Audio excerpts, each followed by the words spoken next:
Hi everyone, welcome.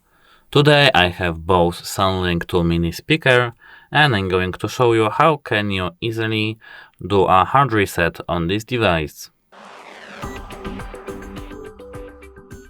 To do a hard reset on this device, you just have to push this button over here for at least 10 seconds.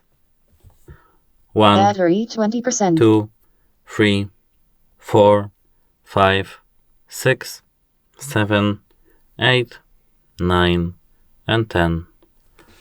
As you can see, it's now going on.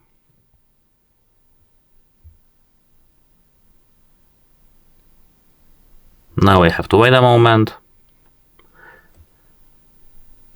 And now we can turn on our speaker back.